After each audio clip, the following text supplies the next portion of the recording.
दोस्तों, कुछ दिन से मैं देख रहा हूँ जो हमारे पुराने संगठन है 1966 का, बहुत सारी वहाँ से स्टेटमेंट आ रहे हैं। जब से साबका सैनिक संघर्ष कमेटी शुरू हुआ, तकरीबन 8-9 साल से जो है, जहाँ तक मैं समझता हूँ 10 साल भी हो सकता है, उससे भी ज़्यादा, ECHS के खिलाफ बहुत आवाज़ उठाया, बहुत आवाज़। उस टाइम जो है किसी ने इसके बारे में सोचा भी नहीं था। बाकी जो है पॉइंट्स बाद में आता हूँ। जहाँ तक अभी सबसे पहले ECHS की बात करेंगे। अभी मैंने एक व्हाट्सएप में मैसेज देखा, कल देखा मैंने। एक कर्नल है जो senior vice president Indian ex-serviceman league का। अभी कहने में कोई प्रॉब्लम नहीं है, क्योंकि जब व्हाट्सएप में डाल ही दिया कि इसको हर जगह पहुंचा मैसेज, तो हमें कोई दिक्कत नहीं है। वो अभी कह रहा है कि मतलब ECHS में जो है फंड ही नहीं है, ECHS में फंड्स नहीं है, और MD ECHS को वो चेतावनी दे रहा है। यही तो हम पहले से कह रहे हैं कि ECHS का फंड कहाँ जा रहा है और इसका फायदा ज़्यादातर किसको मिल रहा है, इसका कोई जवाब नहीं है ना, इसका कोई जवाब नहीं दे रहा। लेकिन जब इनके ऊपर जब सब कुछ आ जाता है, अब लोग सामने आ रहे हैं। लोग इसलिए सामने आ रहे हैं कि ECHS में इन्होंने बहुत कोशिश किया कि पहले कितना है, अभी कितना है, और कितना कितना जो है पेंडिंग पड़ा है। यही तो हम बता रहे हैं कि हमें सुविधा भी नहीं मिल रहा, JCO जवान को जो सुविधा है वो नहीं मिल रहा, और ट्रीटमेंट में भी डिस्क्रिपेंसी, हर जगह डिस्क्रिमिनेशन। फिर भी जो एम्पैनल्ड हॉस्पिटल है ना, उनको देने के लिए गवर्नमेंट के ECHS में पैसा नहीं है। तो ये पैसा कहाँ गया? हर साल लोग बाहर निकलते हैं, हर साल लोग पैसा जमा करते हैं, और हर महीने अगर 28 लाख और 7 लाख, जो 35 लाख के हिसाब लगाओगे, 5 लाख छोड़ दो, मेरे जैसे जो ECHS में मेंबर नहीं है, 5 लाख छोड़ दो, फिर भी 30 लाख है ना। 30 लाख का जो है 1000 रुपये करके है, 1000 रुपये करके जो है 300 करोड़, ये, और सालाना जो है 3600 करोड़। ये पैसा कहाँ जा रहा है? ये मतलब ECHS से कहीं और इन्वेस्ट हो रहा है क्या, या कोई इसमें स्कैम क्या चल रहा है? इसके बारे में सवाल नहीं कर रहे हैं ये।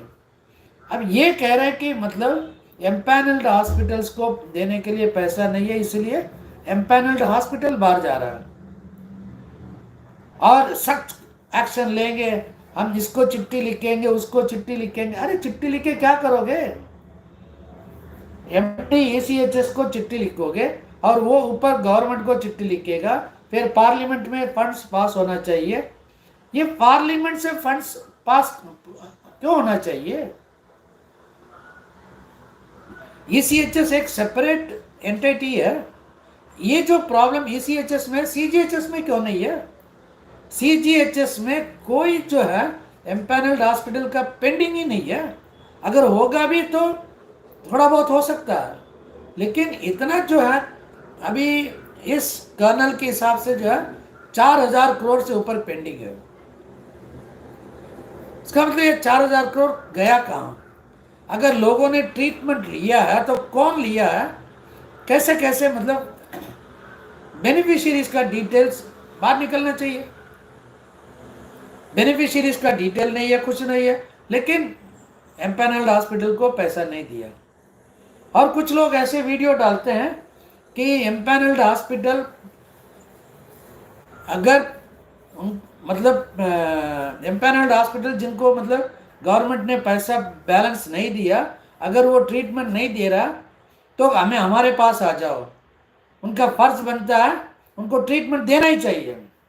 अरे ना, ये ऐसे नालायक लोग कहाँ से निकलते हैं? अरे जब पहले से इतना करोड़ पेंडिंग है, वो कैसे ट्रीटमेंट देगा?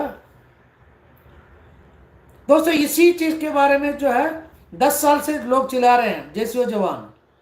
अभी जो है अवशेष संगठन क्यों आ रहे हैं? इसका 2 वजह हो सकता है। पहला वजह यह है कि इनको तकलीफ हो गया होगा, या नहीं तो दूसरा वजह क्या है, हमारे ध्यान कहीं और लेके जा रहे हैं कि हम भी आपके आपके साथ है। तो दोनों में एक कारण है।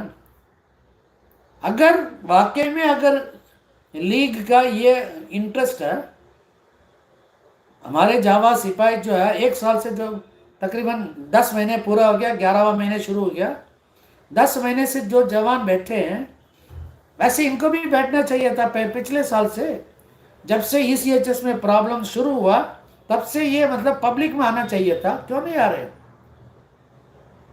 ये ईसीएचएस का प्रॉब्लम, ये ईसीएचएस का जो भी प्रॉब्लम है, जो अभी फिलहाल 3 महीने 4 महीने से जो बात शुरू किया, ये 3 साल पहले क्या कर रहे थे? जब से ये 2016 से जब प्रॉब्लम इनको मालूम था, उस टाइम क्यों नहीं आया बाहर?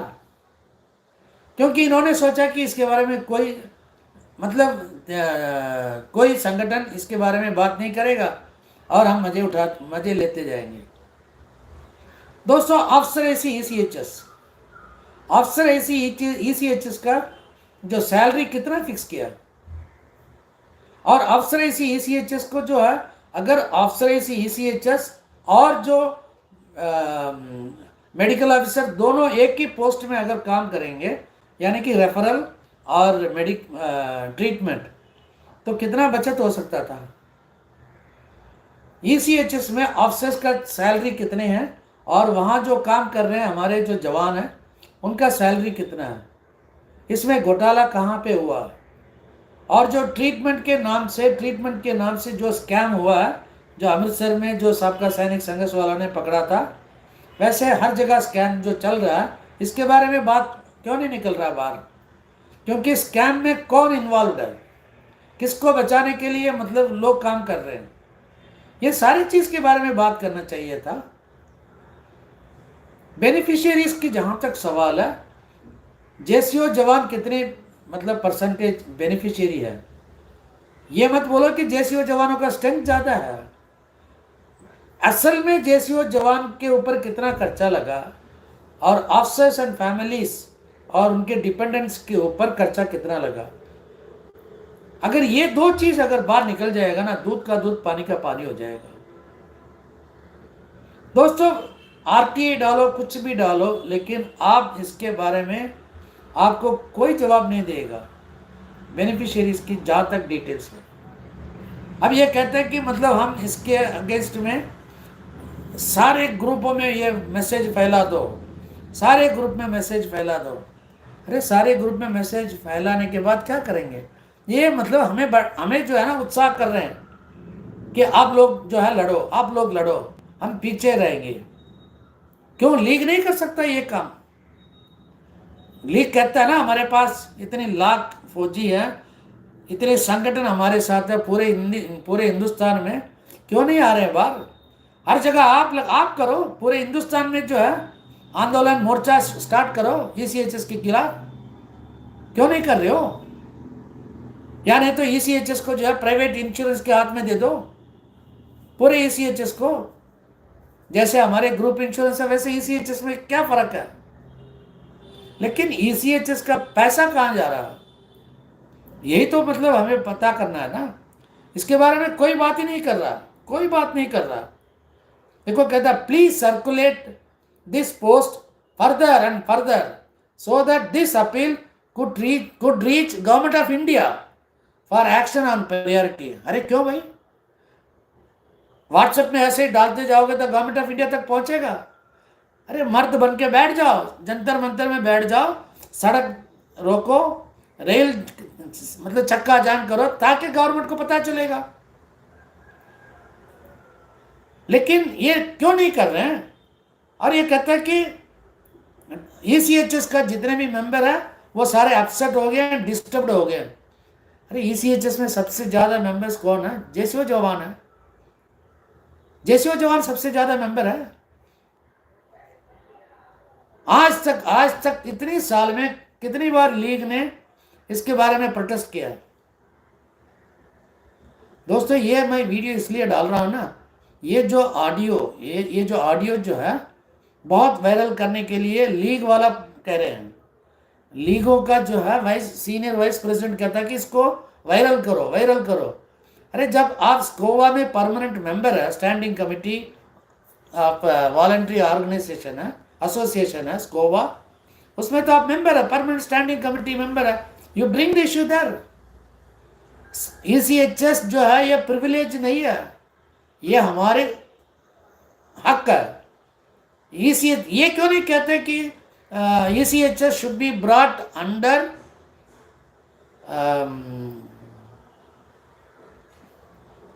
जो कहते हैं ना इसको consumer act. We are all consumer, जो भी पैसा देता है ECHS में इज अ कंज्यूमर।